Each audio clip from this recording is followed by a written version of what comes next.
Beli sepeda, Pak.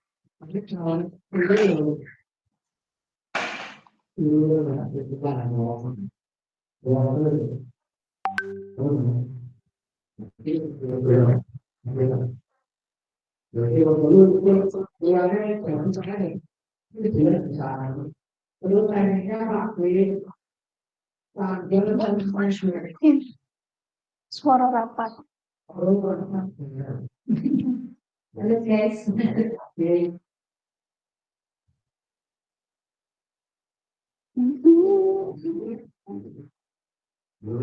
Kemudian dari anggota mencoba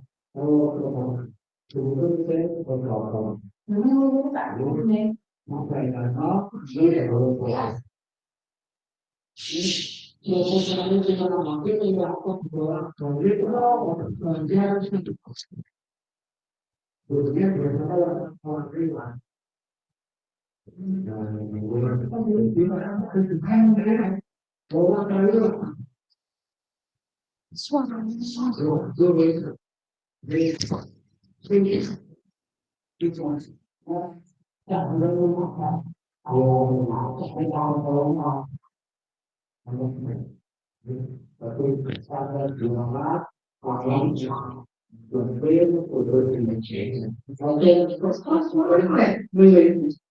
geng geng geng.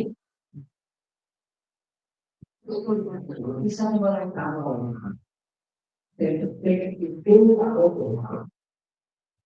aku yakin juga punya selesai dari kerja dua. Tapi hampir aku berisi sudah. Kemudian tanggal 2 kalau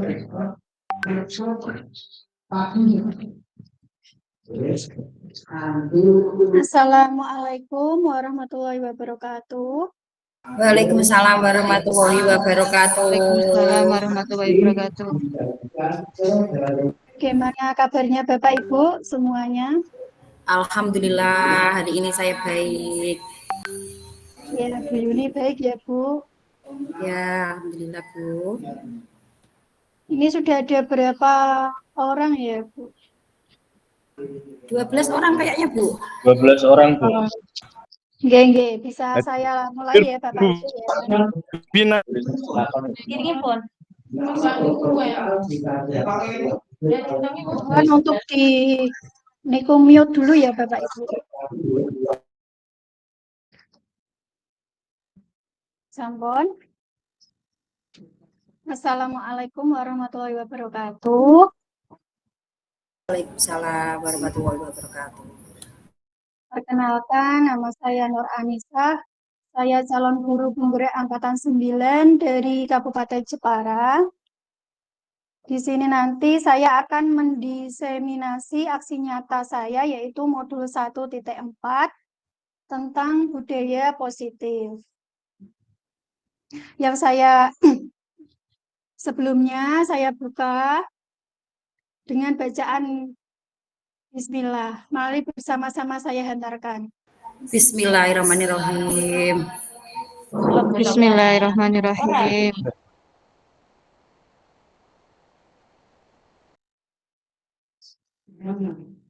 Terima kasih waktunya ya Bapak Ibu. Yang terhormat Bapak Ibu guru dari SD Negeri 2 Gidamelo, rekan-rekan saya calon guru penggerak angkatan 9.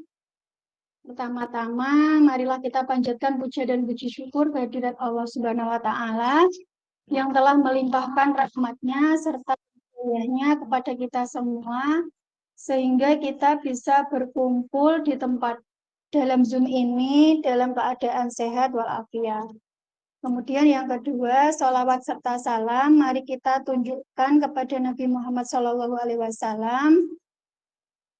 Berkat rahmatnya kita bisa, semoga kita mendapatkan syafaat di yaumul kiamah kelak.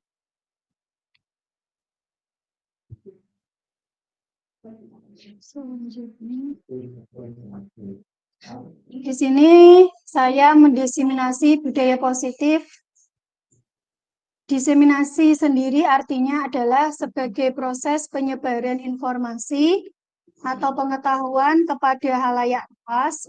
Dalam proses ini bertujuan untuk menyebarkan hasil penelitian, temuan, atau inovasi ke dalam masyarakat umum, baik publikasi, presentasi, maupun aktivitas lainnya.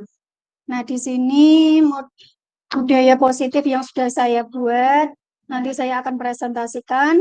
Sebelumnya saya mengajak Bapak Ibu guru untuk tes kepribadian. Kita ice breaking dulu ya Bapak Ibu.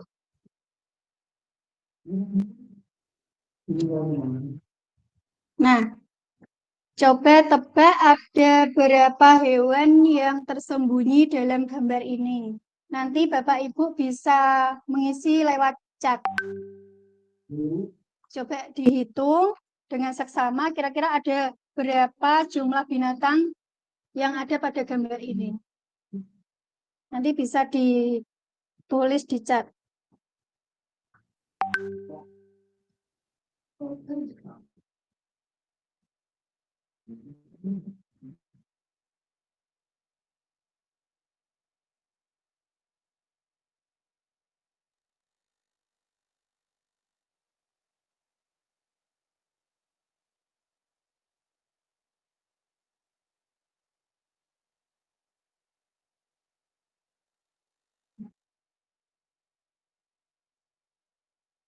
Duh. Bu Roma ada 10. Ayo yang lain silahkan.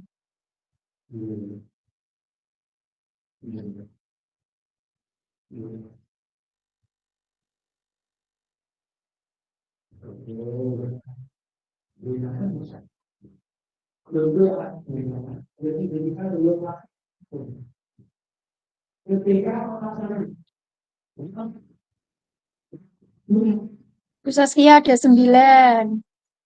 Ya yang lain.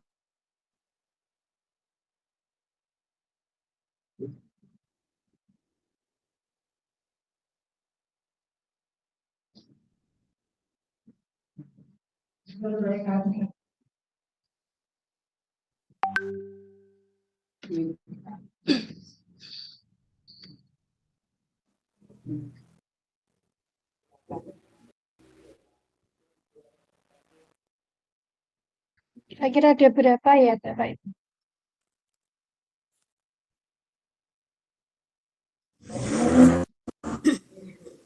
Bu Yuni ada 7.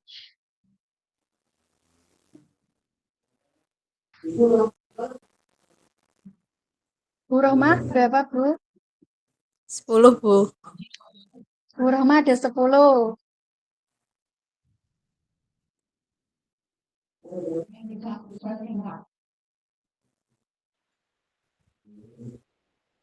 Sepuluh Bu Faride. Bu Faride ada 10. Sampun nggih. Kira-kira tadi Bu Yuni ada 7 apa saja Bu? Bu Yuni coba. Assalamualaikum warahmatullahi wabarakatuh. Terima kasih atas waktunya. Saya Bu Yuni Siswati akan bisa menjawab sesuai dengan pengamatan saya ya Bu ya. Saya tuh melihatnya di situ ada hewan tikus, kucing, terus anjing, kuda, terus apa tuh belalang atau apa itu ya? Belalang, terus ikan yang ada di mata itu. Kayak kira-kira seperti itu Bu ya. Sesuai dengan penglihatan saya. Terima kasih. Nggih. Luar biasa nggih. Bu Yuni nggih ada 7 sudah disebutkan semua. Kira-kira Bu Roma ada berapa tadi Bu? Coba sebutkan Bu. Ada 10 Bu. 10 nggih. Tadi Napa tambahannya nggih. Tambahannya dari Bu Yuni ada gajah, ada buaya, ada lumba-lumba, ada kura-kura. Terus nggih itu.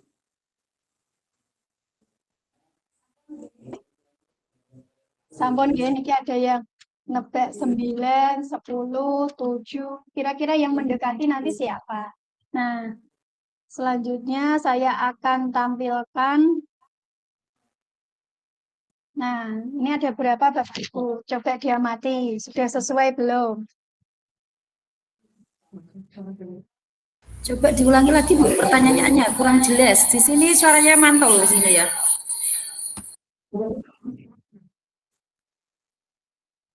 Oke, tadi jumlah binatangnya ada 13 ya Bu, semuanya ya. Kira-kira tadi yang mendekati siapa?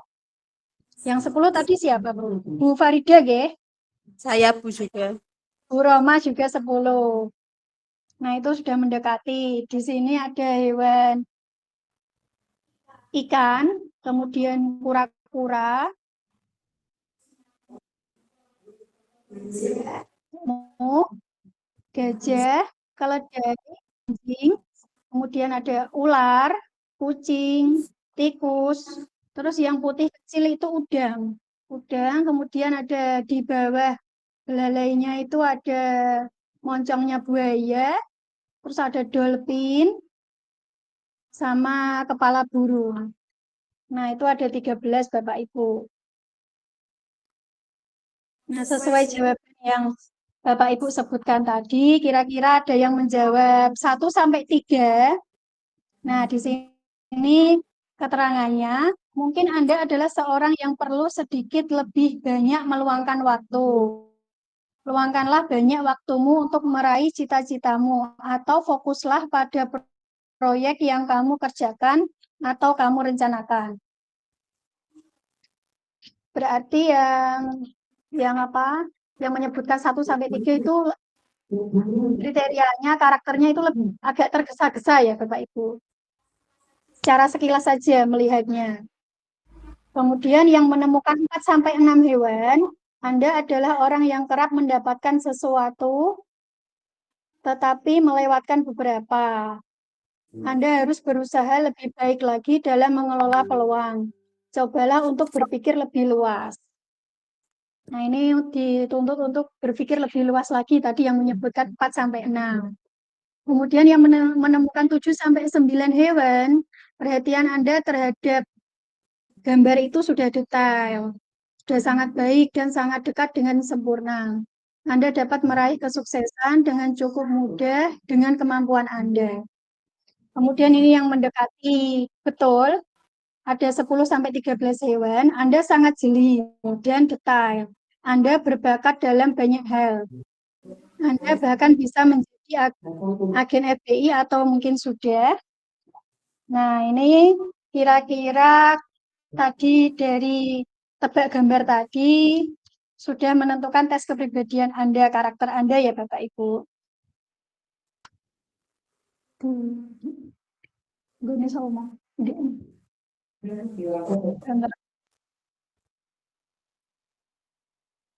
Selanjutnya ada pertanyaan pemantik Bapak Ibu. Setuju atau tidak setuju?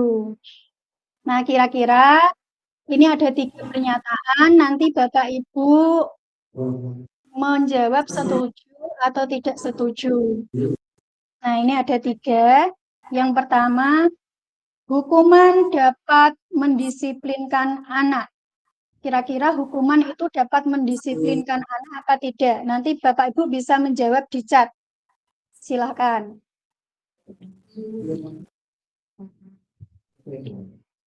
Yang pernyataan nomor 1 bisa dijawab di chat ya Bapak Ibu. Hukuman dapat mendisiplinkan anak. Kira-kira Bapak Ibu setuju napa mboten nggih?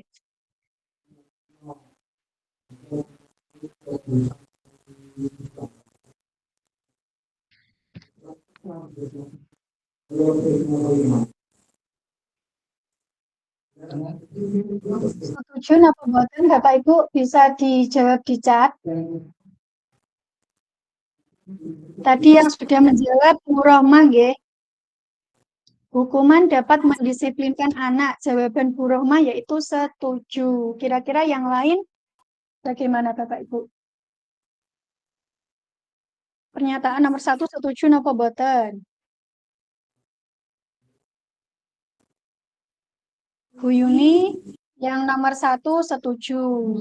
Kemudian yang nomor 2 Pemberian hukuman dengan hal positif seperti membaca atau membersihkan halaman sekolah dapat meningkatkan disiplin anak. Bu Yuni tadi menjawab tidak setuju. Kemudian memberi penghargaan dapat meningkatkan motivasi belajar anak. Bu Yuni menjawab setuju. Kira-kira yang lain bagaimana Bapak Ibu? Dari pernyataan ini.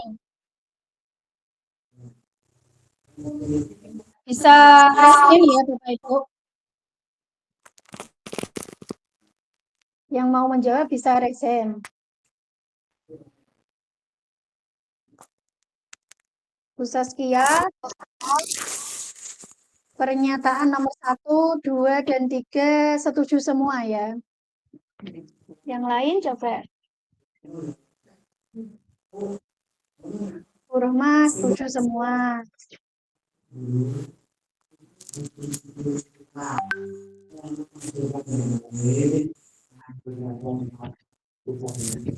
Coba Rohma. Kenapa kok yang ternyata 1, 2, 3 itu Bu Rohma setuju? Rasanya bagaimana Bu? Bisa dijelaskan Bu Rohma? Assalamualaikum warahmatullahi wabarakatuh. Terima kasih. Waalaikumsalam warahmatullahi wabarakatuh. Terima kasih untuk kesempatannya. Mengapa saya setuju untuk poin 1, 2, dan 3? Karena pada dasarnya hukuman itu akan memberi sikap tanggung jawab lebih terhadap anak. Jadi kita harus tetap memberi suatu pelajaran, mungkin dalam bahasa hukuman, tapi hukumannya dalam hal positif. Sekian. Oke, terima kasih. Luar biasa guys jawaban dari Bu Rohma. Bu Rohma menjawab setuju karena dengan hukuman itu diharapkan anak-anak itu lebih disiplin lagi. Kemudian memiliki efek jera ya Bu. Nah, di sini hukuman itu kaitannya dengan posisi kontrol. Nanti saya akan jelaskan tentang posisi kontrol yang ada pada budaya positif. Oke, coba kalau Bu Yuni tadi jawabannya tidak setuju yang nomor berapa Bu? Bisa dijelaskan Bu? Assalamualaikum warahmatullahi wabarakatuh. Terima kasih atas waktunya. Saya tadi yang menjawab tidak setuju itu pada nomor 2 ya. Pemberian hukuman dengan hal positif seperti membaca atau membersihkan halaman sekolah dapat meningkatkan disiplin anak. Kenapa saya menjawab tidak setuju? Karena tidak hanya hukuman dengan membaca atau membersihkan halaman sekolah itu bisa meningkatkan disiplin anak, karena hukuman masih ada yang lain, tidak hanya membaca atau membersihkan halaman dengan cara mendisiplinkan anak. Kira-kira seperti itu. Terima kasih. Selain membaca atau membersihkan halaman sekolah, kira-kira apa Bu Yuni? Hukuman yang positif buat anak. Misalkan dengan cara anak disuruh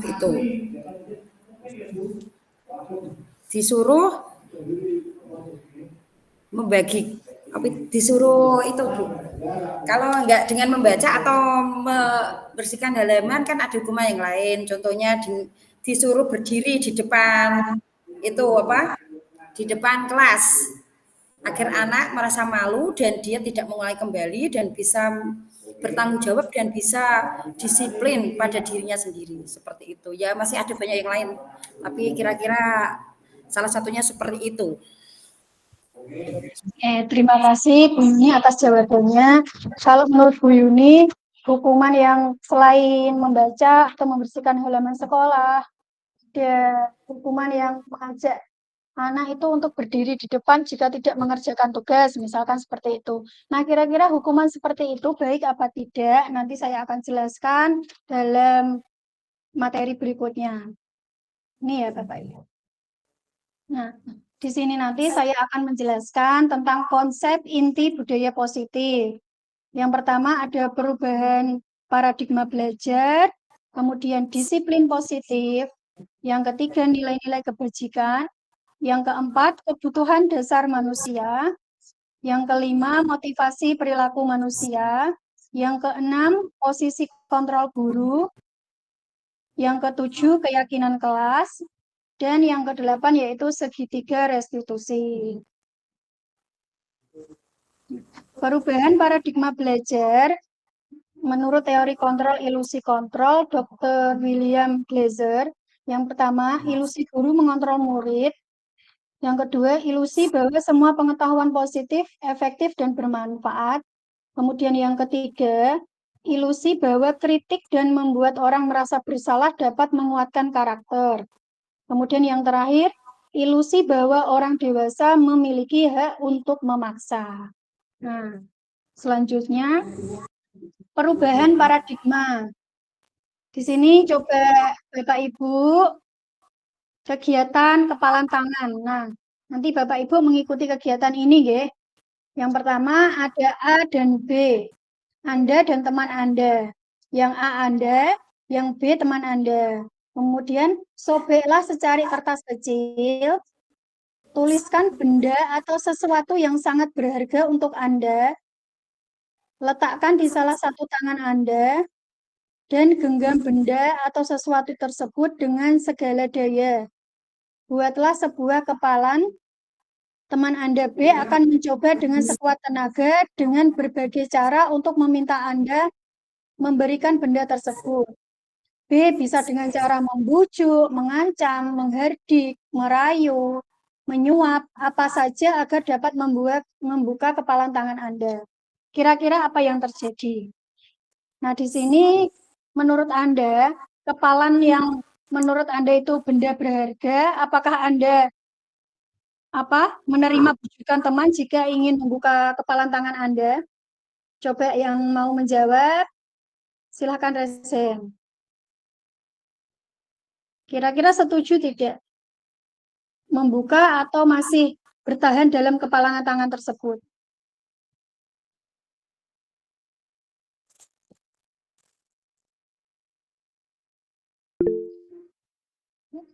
Bu Yuni mengangkat tangan. Silakan dijawab, Bu. Assalamualaikum warahmatullahi wabarakatuh. Terima kasih atas waktunya yang diberikan kepada saya. Baiklah, saya berusaha ingin menjawab. Kalau saya itu menjawab lebih senang menjawab yang B, yang menggenggam tangan yang B, kepalan tangan yang B ya. Kenapa? Dengan seperti itu kita mempunyai prinsip dengan tidak terpengaruh dengan orang lain. Jika kita sudah mempunyai prinsip, walaupun kita dibujuk atau diancam atau dihardik atau dirayu, disuap, kita tetap pada prinsip kita. Seperti itu. Jadi kita harus mempunyai prinsip yang kuat. Seperti itu kira-kira ya. Terima kasih. Luar biasa sekali guys jawaban dari ini. Kira-kira yang lain bagaimana, Bapak Ibu?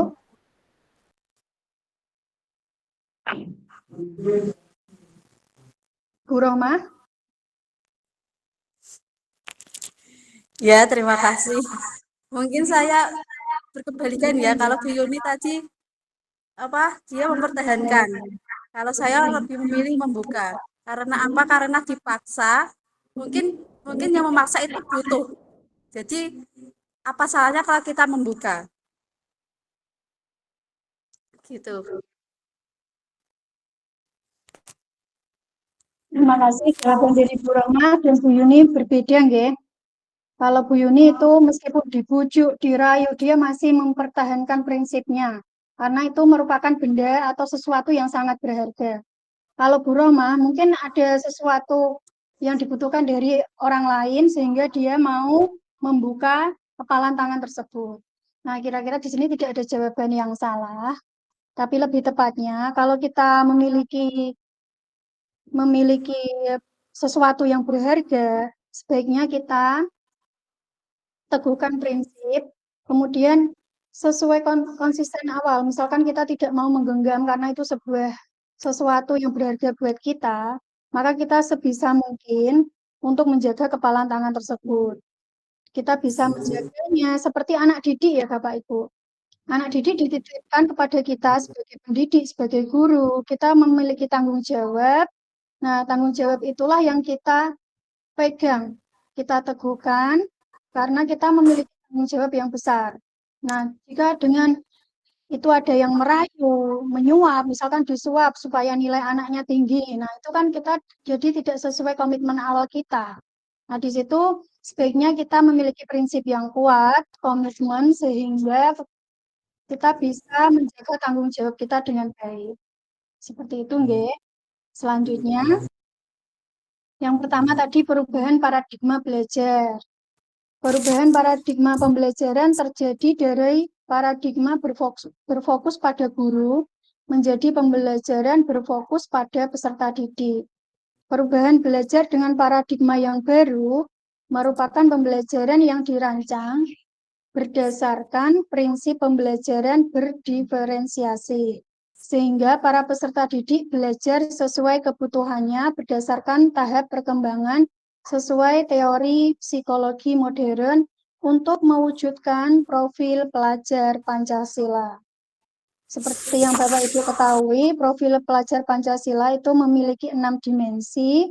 Yang pertama, beriman bertakwa kepada Tuhan Yang Maha Esa dan berakhlak mulia. Kemudian yang kedua, bernalar kritis. Yang ketiga, berkebinekaan global. Yang keempat, bergotong royong. Yang kelima, mandiri. Dan yang keenam, kreatif.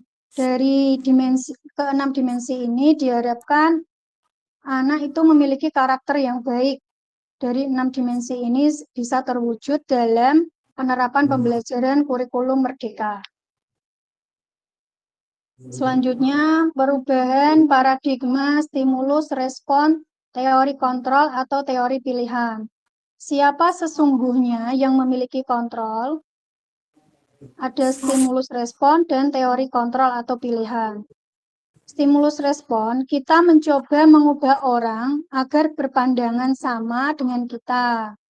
Kemudian, perilaku buruk dilihat sebagai suatu kesalahan orang lain bisa mengontrol saya. Kemudian yang ketiga, kesalahan orang lain bisa mengontrol saya bisa mengontrol orang lain. Pemaksaan ada pada saat bujukan gagal, model berpikir menang atau kalah. Kalau teori kontrol, kita berusaha memahami pandangan orang lain tentang dunia. Semua perilaku memiliki tujuan, baik benar maupun salah menurut kita, tapi perilaku tersebut pasti ada alasannya. Kemudian hanya Anda yang bisa mengontrol diri Anda. Anda tidak bisa mengontrol orang lain. Nah, ini berarti tidak bisa menghardik orang lain. Kemudian yang selanjutnya, kolaborasi dan konsensus menciptakan pilihan-pilihan baru. Yang terakhir, model berpikir menang-menang. Yang positif ini tinggi. Selanjutnya,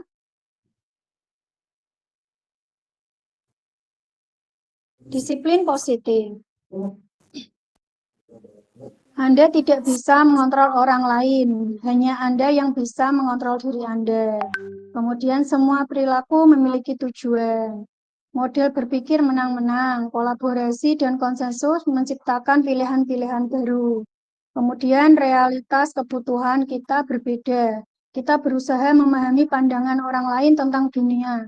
Setiap orang memiliki gambaran berbeda. Nah, itu ada teori motivasi, kemudian menghargai diri sendiri, nilai-nilai kebijakan universal, keyakinan kelas, 5 posisi kontrol, segitiga restitusi, dan kebutuhan dasar manusia. Selanjutnya, yang kedua yaitu disiplin positif. Disiplin berasal dari bahasa Latin, disciplina, yang artinya belajar. Secara umum, disiplin positif adalah suatu pendekatan untuk menerapkan disiplin dari dalam diri anak tanpa hukuman dan hadiah. Disiplin positif perlu diterapkan, baik dalam lingkungan keluarga maupun lingkungan sekolah. Tujuannya yaitu menerapkan sikap disiplin yang bertujuan untuk menumbuhkan kesadaran serta memberdayakan anak mandiri melakukan sesuatu tanpa iming-iming hukuman, sogokan, ancaman maupun hadiah. sebagai pendidik, tujuan kita adalah menciptakan peserta didik yang memiliki disiplin diri, sehingga mereka berperilaku mengacu kepada nilai-nilai kebajikan universal dan memiliki motivasi intrinsik dalam perubahan perilaku ke arah yang lebih baik. Disiplin sangat penting untuk diajarkan dan dibiasakan pada anak sejak dini setiap hari. Nah, ini yang ketiga, nilai-nilai kebajikan. Nilai yang disepakati bersama, lepas dari suku bangsa, agama, dan bahasa maupun latar belakang. Contoh nilai kebajikan institusi atau organisasi. Yang pertama, profil pelajar Pancasila. Kemudian yang kedua, PYP. Kemudian yang ketiga, life skill. Boleh minta tolong Bapak Ibu di sini untuk membacakan yang profil pelajar Pancasila. Silahkan angkat tangan.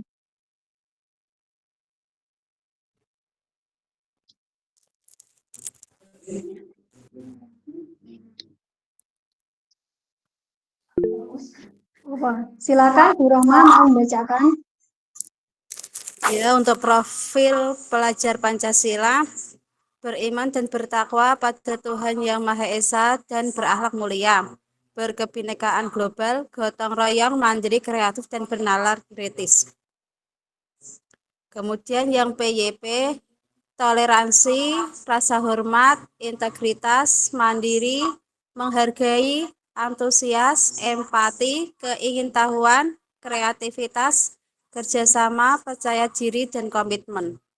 Kemudian yang ketiga, keterampilan hidup atau life skill, dapat dipercaya, lurus hati, pendengar yang aktif, tidak merendahkan orang lain, dan memberikan yang terbaik dari diri. Demikian Bu Anis. Terima kasih Bu Roma sudah membacakan nilai-nilai kebajikan institusi atau organisasi. Nah, itu ada 3, Bapak Ibu bisa pahami. Yang pertama ada profil pelajar Pancasila, kemudian yang kedua PYP, yang ketiga life skill. Selanjutnya, nah ini contoh nilai-nilai kebajikan yang ada di SD Negeri 2 Gidangelo. Ada Jumat bersih. Nah, itu ada gambar anak-anak setiap Jumat membersihkan halaman sekolah bersama-sama. Kemudian mengelompokkan sampah organik dan anorganik. Kita mengajari anak supaya hidup bersih. Selanjutnya ada budaya 6S yang sudah dilaksanakan di SD Negeri 2 Gidangelo, yaitu senyum, sapa, salam, sopan, dan santun. Sebelum masuk kelas, anak-anak salaman kepada guru kelasnya masing-masing, kemudian masuk dengan saling menghargai, tidak desak-desakan, antri. Kemudian jika bertemu dengan guru di jalan, membiasakan mengucapkan salam, kemudian senyum. Nah, itu yang sudah dibiasakan di SD Negeri 2 Gidangelo. Selanjutnya, acara keagamaan. Ini tentang keagamaan, Bapak Ibu, memperingati Maulid Nabi. Biasanya setiap ada acara keagamaan, SD Negeri 2 Gidangelo itu selalu memperingatinya, seperti Maulid Nabi, kemudian ada Rejepan. Nah, itu Bapak Ibu guru semuanya mengikuti dan memperingati dengan sangat antusias. Selanjutnya, berkah berbagi. Nah, ini dari kelas 5 kemarin, berbagi makanan di jalan kepada orang yang lewat. Nah, ini mengajari anak untuk berbagi, ya. Karena dengan berbagi itu tidak membuat kita miskin. Kita berbagi, mengeluarkan sebagian rezeki kita untuk orang lain. Nah, itu mengajari anak sejak dini, ya. Jadi anak-anak nanti tahu betapa indahnya berbagi. Selanjutnya, yang keempat yaitu kebutuhan dasar manusia.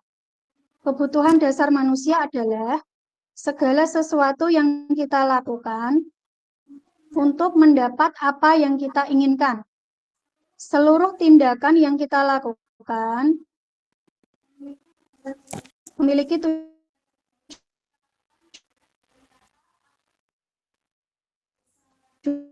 tertentu dan semua usaha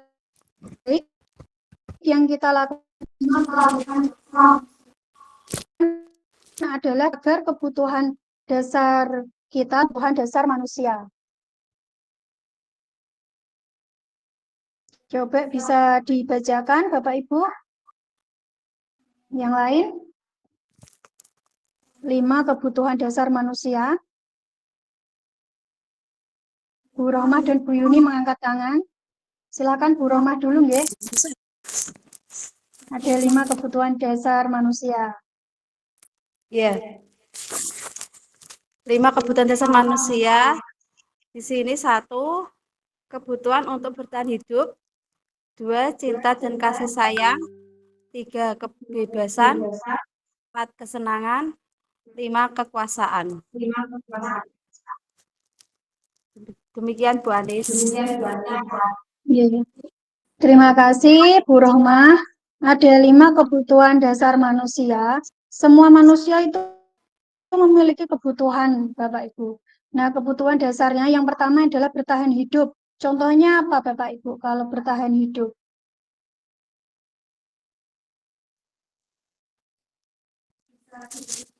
Bisa ditulis di chat atau resen.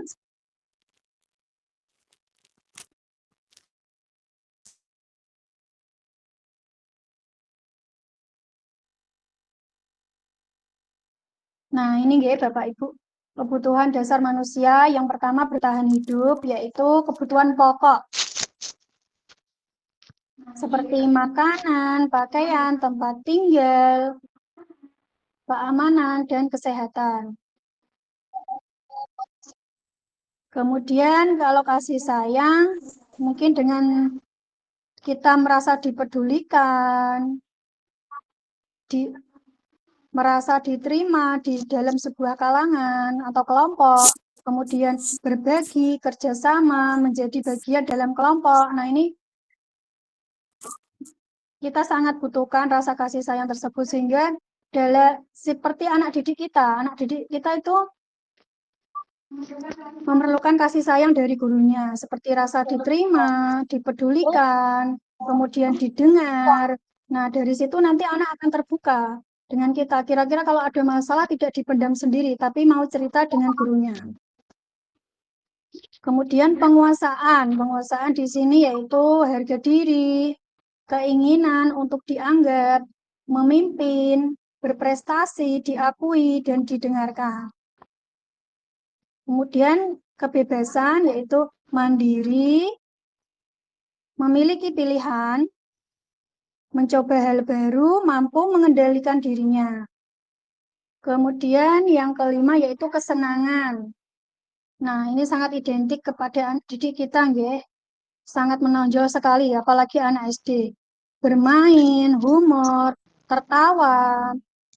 Nah, ini sangat ditonjolkan apalagi anak usia SD. Kalau kita tidak mengerti kesenangan dari anak itu, nanti anak akan tidak semangat dalam mengikuti pembelajaran. Nah, dengan permainan, pembelajaran yang dikaitkan dengan bermain, nanti anak-anak akan semangat dan mengikuti pembelajaran dengan sangat antusias. Seperti itu. Selanjutnya, 5 motivasi perilaku manusia, yaitu yang kelima, ini ada motivasi perilaku manusia. Motivasi merupakan dorongan yang dimiliki seorang individu yang dapat merangsang untuk dapat melakukan tindakan-tindakan atau sesuatu yang menjadi dasar atau alasan seseorang untuk berperilaku atau mencapai tujuan tertentu. Nah, yang pertama, untuk menghindari ketidaknyamanan atau hukuman. Kemudian yang kedua, untuk mendapatkan imbalan atau penghargaan dari orang lain. Kemudian yang ketiga, untuk menjadi orang yang mereka inginkan dan menghargai diri sendiri dengan nilai-nilai yang mereka percaya. Kemudian, hukuman, sanksi, dan restitusi. Hukuman, murid atau anak belajar menyembunyikan kesalahan. Nah, yang kedua, mencoba mengontrol anak dengan penguatan negatif, membayar impas kesalahan. Kemudian yang ketiga, dampak pada murid nanti akan marah, merasa bersalah, rendah diri, ataupun mengasingkan diri. Tiba-tiba tidak diharapkan atau sangat melukai. Kemudian kalau konsekuensi, murid atau anak belajar taat peraturan, mencoba mengontrol anak dengan penguatan positif. Kemudian kehilangan hak waktu jeda seorang diri, penahanan, sudah diketahui atau masuk akal. Kemudian kalau yang restitusi, proses menciptakan kondisi bagi murid untuk memperbaiki kesalahan.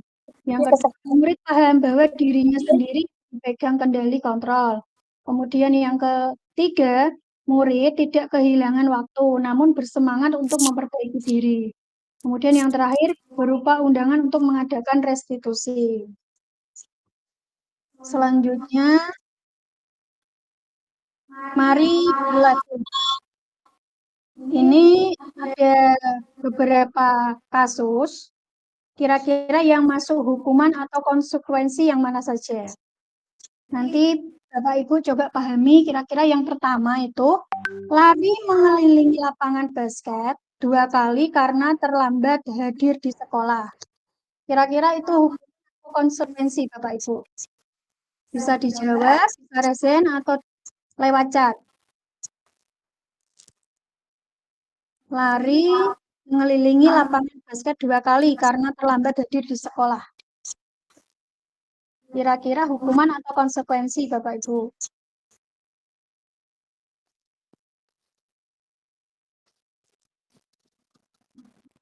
Bisa di chat ya. Hukuman. Bu Saskia hukuman, Bu Rohmah hukuman. Kemudian ada lagi.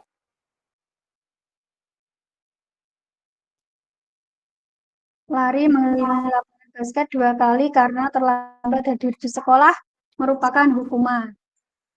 Selanjutnya yang kedua, membersihkan coretan yang dibuatnya di meja tulis. Kira-kira hukuman atau konsekuensi Bapak Ibu?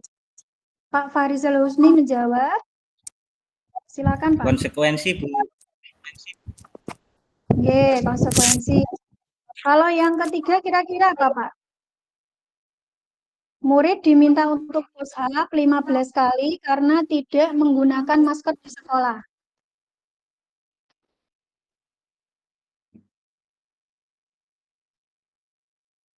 Kira-kira yang ketiga apa? Yang kedua konsekuensi, yang ketiga kira-kira apa Bapak Ibu?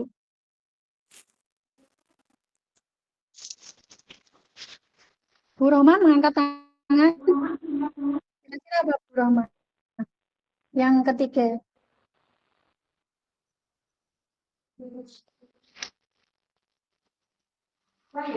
Oh ya, Bu.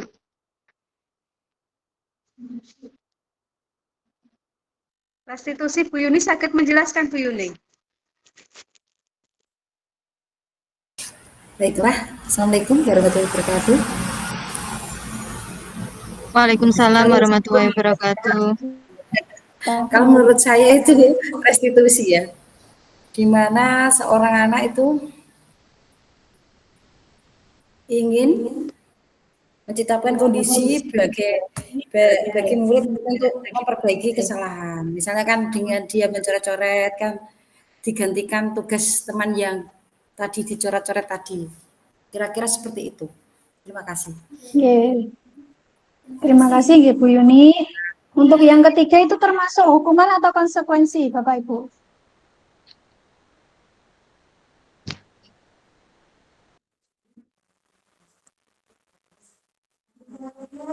Jawab.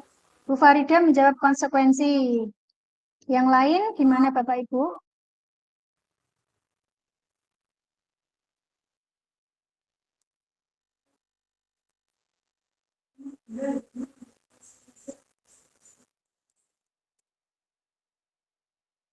Hukuman kalau menurut saya. Nggih, menurut Bu Roma niku hukuman. Push up 15 kali niku hukuman. Nggih. Selanjutnya menggantikan kertas tugas teman yang dicoret-coret. Kira-kira hukuman atau konsekuensi Bapak Ibu? Konsekuensi. Konsekuensi. Kemudian pertanyaan Konsekuensi. berikutnya. Menjemur di lapangan basket. Berjemur di lapangan basket pukul 12 siang karena mengobrol saat pelajaran. Kira-kira hukuman apa konsekuensi Bapak Ibu? Hukuman. Hukuman, nggih. Kemudian pertanyaan selanjutnya. Murid diminta bertelanjang kaki sepanjang hari karena tidak menggunakan sepatu warna hitam atau sesuai peraturan sekolah. Konsekuensi. Bu Farida menjawab hukuman, Bu Yuni menjawab konsekuensi. Nah, selanjutnya yang terakhir, berdiri di depan kelas sambil mengangkat satu kaki karena tidak menjawab pertanyaan. Kira-kira hukuman apa konsekuensi Bapak Ibu yang terakhir? Hukuman. Hukuman. Nah, ini jawabannya Bapak Ibu. Yang pertama, mengelilingi lapangan basket 2 kali karena terlambat hadir di sekolah disebut hukuman. Hukuman itu seperti paksaan, Bapak Ibu. Kemudian yang kedua, membersihkan coretan yang dibuatnya di meja tulis. Nah, itu konsekuensi. Kemudian yang push up 15 kali. Ini termasuk hukuman. Kemudian menggantikan kertas tugas teman yang dicoret-coret. Ini konsekuensi. Kemudian berjemur di lapangan basket pukul 12 siang. Itu hukuman. Kemudian murid diminta bertelanjang kaki sepanjang hari. Nah, itu termasuk hukuman. Kemudian berdiri di depan kelas sambil mengangkat satu kaki karena tidak bisa menjawab pertanyaan.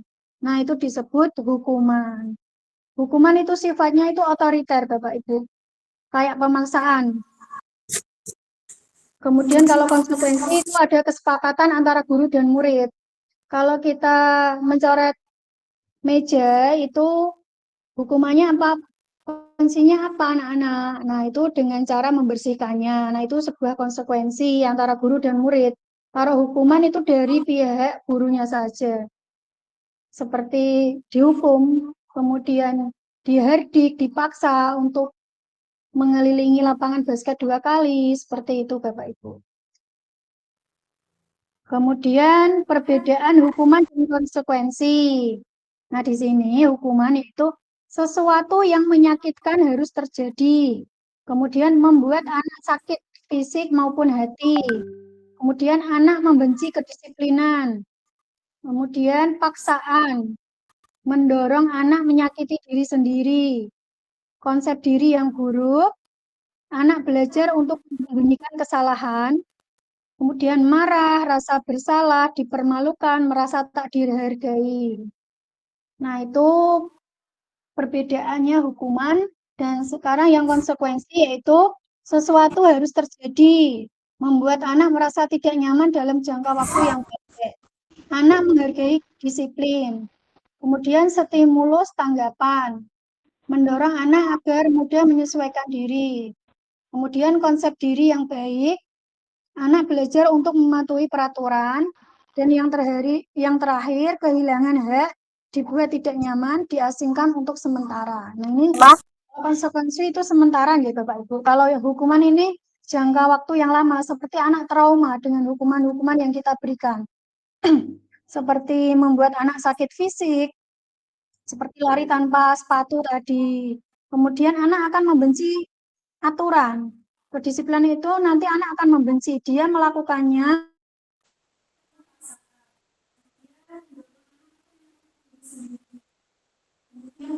dengan penuh paksaan. Kemudian mendorong anak itu menyakiti diri. Yang artinya apa? Restitusi adalah proses menciptakan kondisi bagi murid untuk memperbaiki kesalahan mereka, sehingga mereka bisa kembali pada kelompok mereka dengan karakter yang lebih kuat.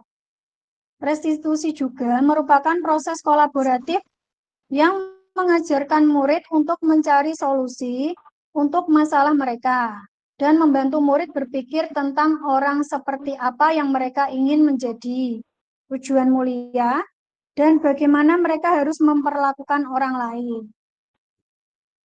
Nah, ini ada 9 ciri-ciri restitusi.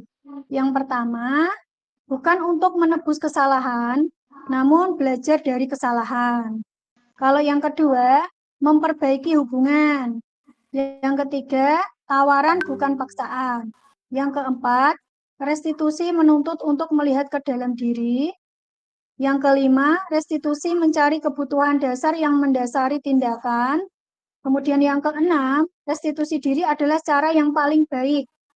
Yang ketujuh, restitusi fokus pada karakter, bukan tindakan. Yang kedelapan, restitusi fokus pada solusi. Kemudian yang kesembilan, restitusi mengembalikan murid yang berbuat salah pada kelompoknya. Ini ada 9 ciri-ciri restitusi. Selanjutnya ada 5 posisi kontrol guru. Seperti tadi ya Bapak Ibu, ada penghukum, ada pembuat merasa bersalah, kemudian teman, pemantau, manajer. Dari kelima posisi kontrol ini, ada yang paling baik. Kira-kira yang mana Bapak Ibu? Dari kelima ini. Yang menurut Bapak Ibu paling baik. Silakan Bu Yuni mengangkat tangan. Assalamualaikum warahmatullahi wabarakatuh. Menurut saya itu yang sebagai manajer, kira-kira seperti itu, Bu. Oke, terima kasih Bu Yuni. Jawaban Bu Yuni yaitu manajer. Berikut pengertiannya. Nah, ini ada contoh penerapan 5 posisi kontrol guru. Yang pertama, kasus siswa tidak memakai atribut lengkap saat upacara. Yang pertama tadi kan ada penghukum ya Bapak Ibu. Penghukum itu dengan berkata seperti ini, hormat pada bendera selama 1 jam. Nah, itu anak diberi hukuman. Kira-kira baik tidak untuk anak-anak. Nah, kemudian yang kedua, ada pembuat merasa bersalah. Dengan perkataan berikut. Berapa kali ibu atau bapak harus memberitahu kamu? Kamu selalu saja mengecewakan ibu atau bapak. Nah, ini anak diberi rasa bersalah dengan melampiaskan perasaan kita sebagai guru. Kita kecewa dengan anak tersebut. Nah, itu anak nanti akan merasa rendah diri, Bapak Ibu. Kemudian selanjutnya, yang posisi sebagai teman. Ini kira-kira baik apa tidak? Ayo dong, ikuti aturan sekolah. Tolong bantu ibu.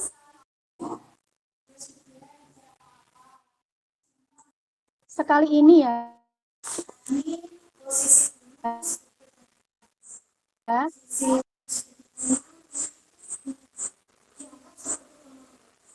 Ya sudah, tidak apa-apa. Lain kali.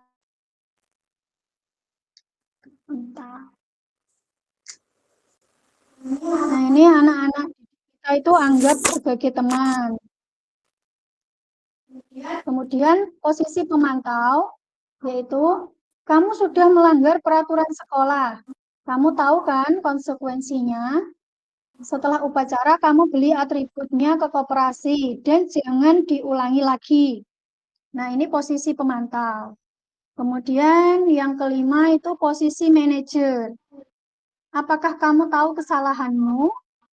Kira-kira bagaimana kamu memperbaiki kesalahanmu? Nah, ini di sini Bapak Ibu guru sebagai manajer. Kira-kira dari 5 posisi kontrol itu, posisi kita saat ini ada di mana Bapak Ibu? Sebagai temankah, atau manajer, atau pemantau, kemudian pembuat merasa bersalah, atau penghukum? Ada yang mau menyampaikan kira-kira saat ini posisi Anda sebagai guru terhadap anak didik itu di posisi yang mana Bapak Ibu?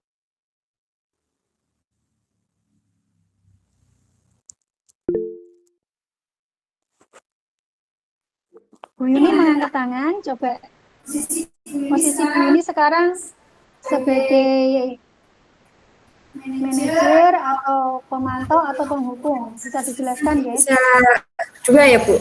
Bisa Nggih, dua? bisa dua. Menurut saya sebagai pemantau dan juga sebagai manajer. Kira-kira seperti itu.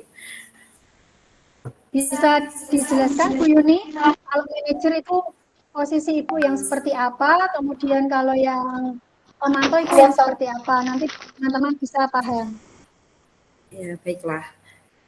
Kalau menurut saya, kalau sebagai pemantau itu kita bisa memantau anak, mengontrol tingkah lakunya agar menuju yang lebih baik. Terus kalau kita sebagai manajer, kita bisa membuat anak itu menjadi tadi bisa mengontrol anak didik kita untuk bisa memperbaiki kesalahannya dengan cara ada solusi-solusi seperti menuju ke budaya yang lebih baik atau budaya positif. Kira-kira seperti itu. Terima kasih. Terima kasih, ya, Bu Yuni, atas jawabannya. Tadi Bu Yuni posisinya saat ini adalah sebagai manajer dan pemantau. Kalau manajer tadi memberi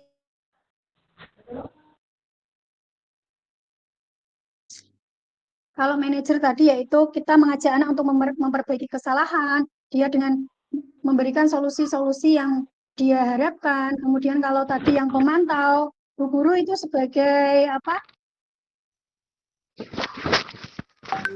Memantau tugas-tugas anak dengan aturan yang sudah disepakati.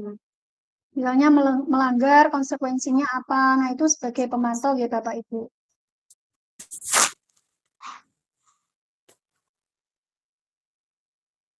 Nah, di sini ada contoh posisi kontrol apakah aku? Nah, kira-kira ini Bapak Ibu bisa menjawab. Saya kecewa sekali dengan kamu. Nah, kira-kira itu posisi kontrol apa nggih Bapak Ibu? Tadi 5 tadi nggih. Ada pemantau, manajer, pembuat merasa bersalah, kemudian penghukum, sama manajer tadi. Kira-kira saya kecewa sekali dengan kamu. Itu termasuk apa, Bapak Ibu? Posisi kontrol apa, Bapak Ibu?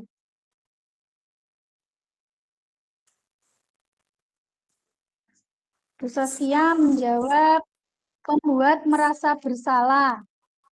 G, tepat, G. Saya kecewa sekali dengan kamu. Nah, itu bu gurunya melampiaskan emosinya kepada anak, sehingga anak itu merasa merasa bersalah atas perbuatannya. Saya kecewa sekali dengan kamu. Betul nggih? Sebagai pembuat merasa bersalah. Selanjutnya, posisi kontrol apakah aku? Ayolah kamu harus berusaha, kamu pasti bisa. Kira-kira posisi kontrol apa nggih Bapak Ibu?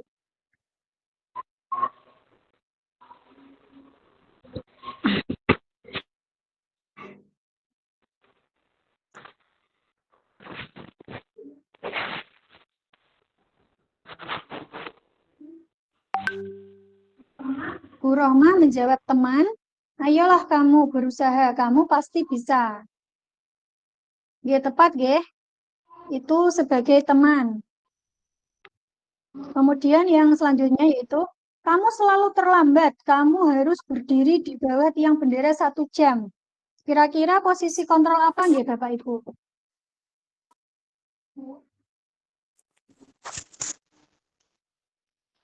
Pak Farizal menjawab sebagai penghukum. Bu Saskia juga menjawab penghukum. Nggih, tepat sekali nggih Bapak Ibu.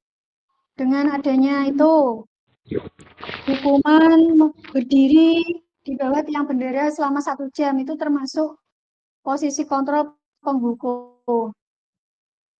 Selanjutnya, yang terakhir ini posisi kontrol apakah aku? Apa rencanamu untuk menyelesaikan masalah ini? Itu kira-kira posisi kontrol apa Bapak Ibu?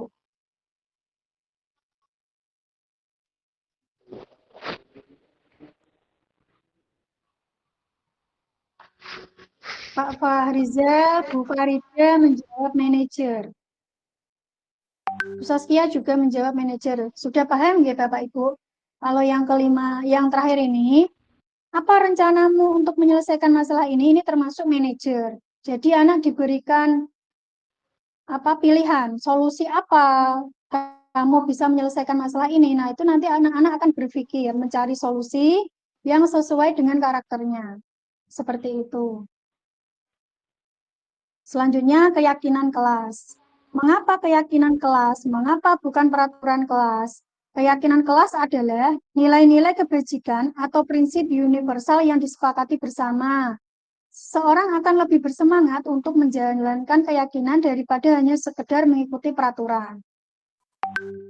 Kalau zaman dulu kan kita selalu membuat aturan-aturan kepada anak didik kita. Nah, sekarang ada keyakinan kelas. Di sini kita berkolaborasi bersama anak-anak, menyepakati bersama kira-kira keyakinan kelas apa yang kita adakan dalam kelas. Seperti itu. Kemudian pembentukan keyakinan kelas yang pertama bersifat abstrak, yang kedua berupa pernyataan universal, yang ketiga dibuat dalam pernyataan positif, yang keempat sedikit saja agar mudah diingat, yang kelima sesuai dengan kondisi kelas, kemudian yang keenam semua warga sekolah atau warga kelas dilibatkan saat membuat keyakinan kelas. Nah, ini ada pernyataan. Peraturan kelas, selalu kembalikan buku ke tempatnya. Kira-kira keyakinan kelasnya apa, Bapak Ibu? Tanggung jawab atau mandiri?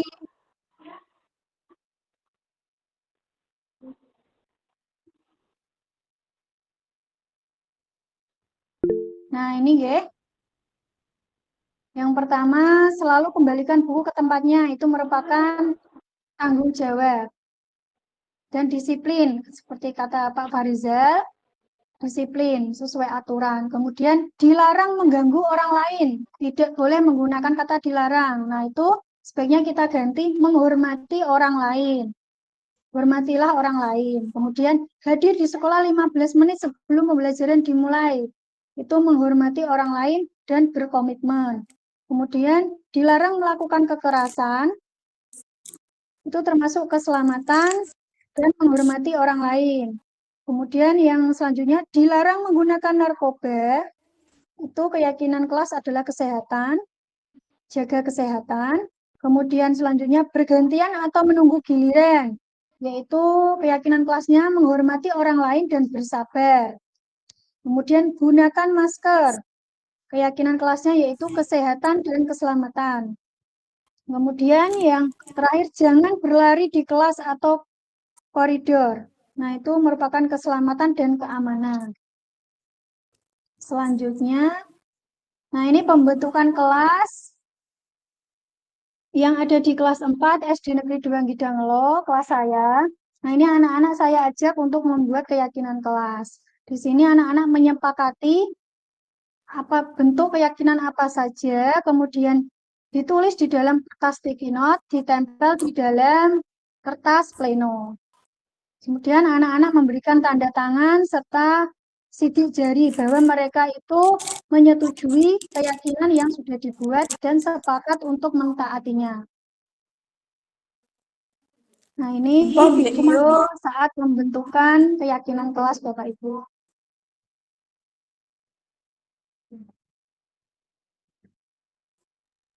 Selanjutnya, segitiga restitusi. Segitiga restitusi itu ada 3. Yang pertama, menstabilkan identitas.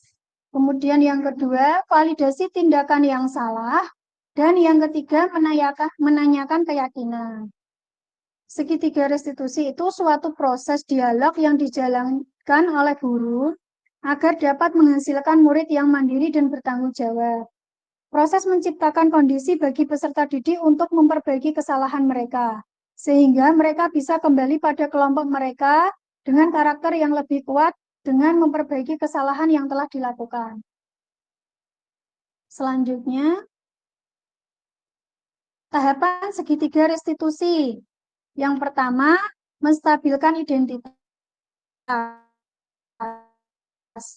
Nah, ini dengan pertanyaan-pertanyaan berikut. Berbuat salah itu wajar, tidak ada manusia yang sempurna. Nah, ini anak-anak itu jika memiliki kasus atau kesalahan, kita ajak diskusi bersama. Tahap yang pertama yaitu menstabilkan identitas. Kita tanyai, kita berikan masukan bahwa tidak hanya dia yang melakukan kesalahan. Nah, ibu juga pernah melakukan itu. Ibu tidak mau mencari siapa yang salah, tapi ibu ingin mencari solusi dari permasalahan ini. Kamu berhak merasa begitu. Nah, ini tidak menyalahkan anak. Jadi anak itu mau terbuka kepada kita. Kemudian tahapan yang kedua yaitu validasi tindakan yang salah. Kamu pasti punya alasan mengapa melakukan hal itu. Nah, ini kita tanyakan alasan apa kok anak sampai melakukan kesalahan, sampai berulang-ulang, itu pasti punya alasan. Nah, di sini kita memvalidasi tindakan yang salah. Dengan pertanyaan, padahal kamu bisa melakukan yang lebih buruk dari ini ya. Kamu patut bangga karena telah melindungi sesuatu yang penting buatmu. Kamu melakukannya karena mempertahankan sesuatu yang penting bagimu.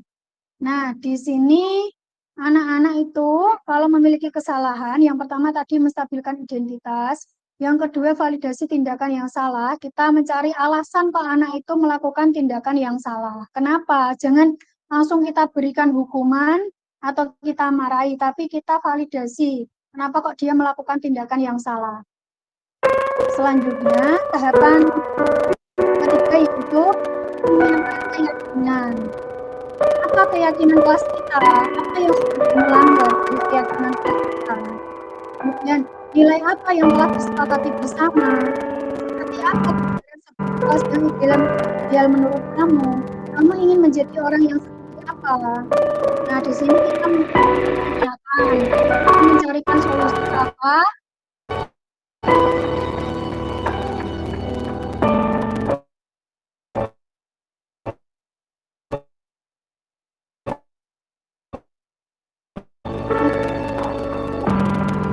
Mencari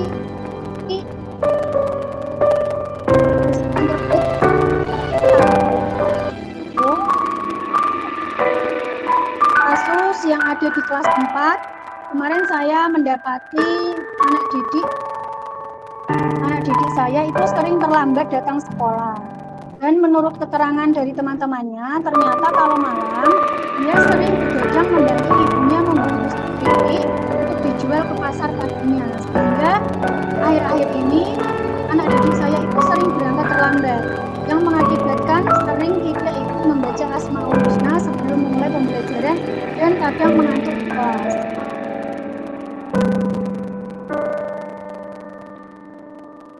Nah,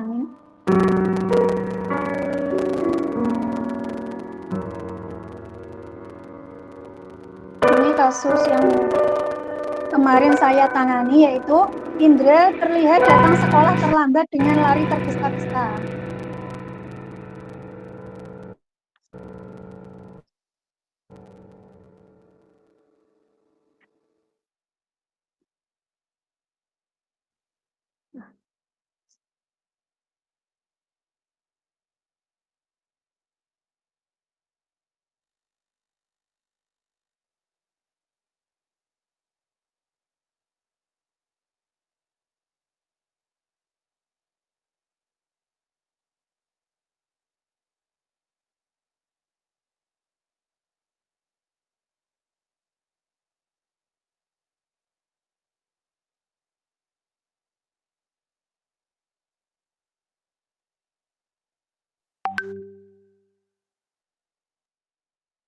Nah, ini Indra sering datang terlambat dan dengan lari tergesa-gesa.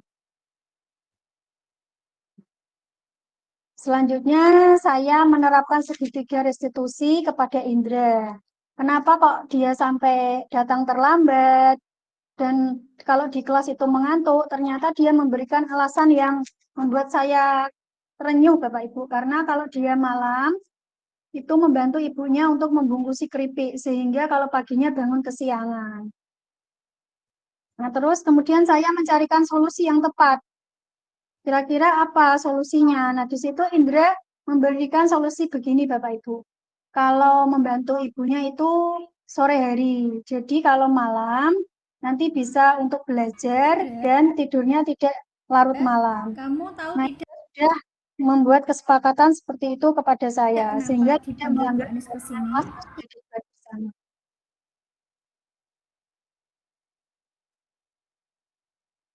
Nah, ini penerapan segitiga Tidak tahu. restitusi. Nah, akhir-akhir ini Bu Anies memperhatikan Indra. Kenapa kok sering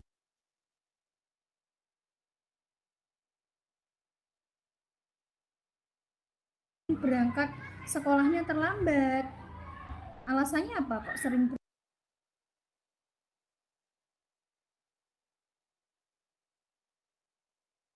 berangkat terlambat?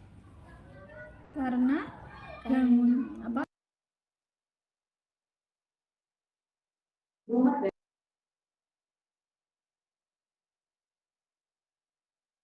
Bangunnya kesiangan. Terus kok bisa sampai bangun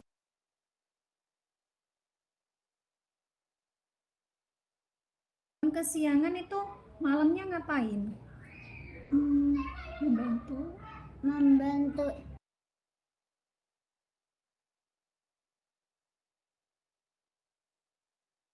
ibu. Membantu ibu ngapain? Membantu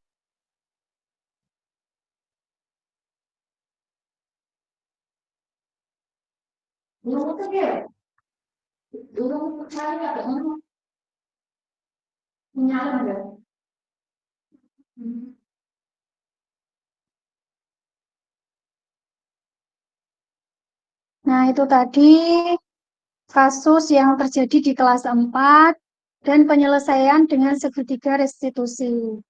Nah, skenario-nya kasus tadi yaitu yang tadi ini bisa dibaca Bapak Ibu. Sudah saya jelaskan tadi.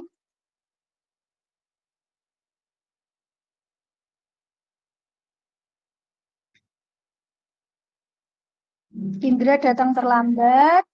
Saya sering mendapati dia sering datang terlambat sehingga saya ingin menerapkan segitiga restitusi kepadanya. Ternyata dengan penerapan segitiga restitusi, dia menjelaskan kok dia sering datang terlambat karena membantu ibunya membungkusi kerupuk setiap malam. Jadi dia tidurnya itu larut malam. Kalau pagi bangunnya kesiangan dan akhirnya berangkat sekolah terlambat. Nah, kira-kira perbuatan Indra itu sudah sesuai keyakinan kelas apa belum? Ternyata dia menjawabnya dengan sadar kalau dia itu melanggar keyakinan kelas. Sehingga dia memberikan solusi alternatif bagaimana supaya tidak sering terjadi terlambat atau menghindari keterlambatan itu. Nah, Indra menjawabnya dengan membantu ibu kalau setiap sore. Jadi malamnya bisa untuk istirahat dan paginya bisa bangun pagi. Seperti itu Bapak Ibu. Jadi dia bisa tanggung jawab atas tugasnya dan bisa istirahatnya itu tidak sampai larut malam. Nah, saya memberikan apresiasi untuk Indra karena sudah tanggung jawab dan menyadari kesalahannya. Sehingga sekarang itu Indra tidak datang terlambat lagi Bapak Ibu. Dia sudah berangkat jam 7 kurang 15 menit dan bisa mengikuti pembacaan Asmaul Husna setiap memulai pembelajaran dan tidak mengantuk di kelas. Nah, ini tanggapan Indra setelah penyelesaian kasusnya dengan saya dengan menerapkan tahap-tahap restitusi. Saya sangat senang sekali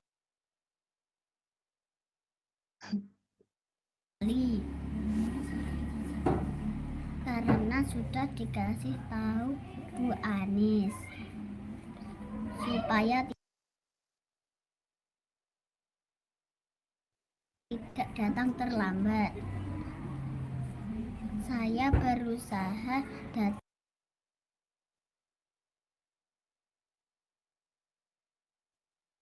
lebih awal. Seterusnya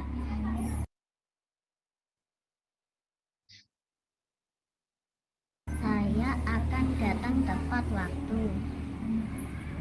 Terima kasih Bu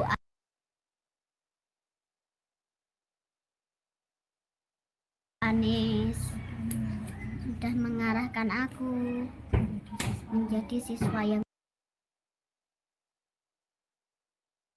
baik dan taat.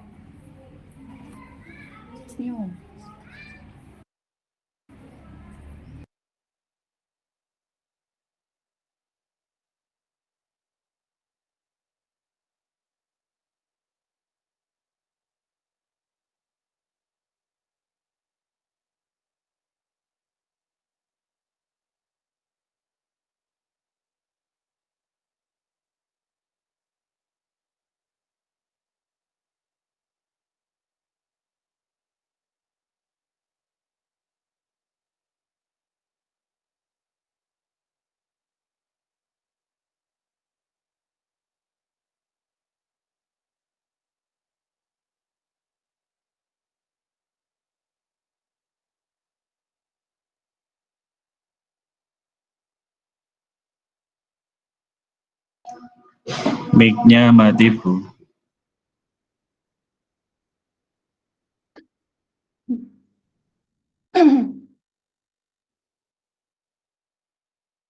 Demikian ya Bapak Ibu, tadi pemaparan dari budaya positif yang sudah saya laksanakan.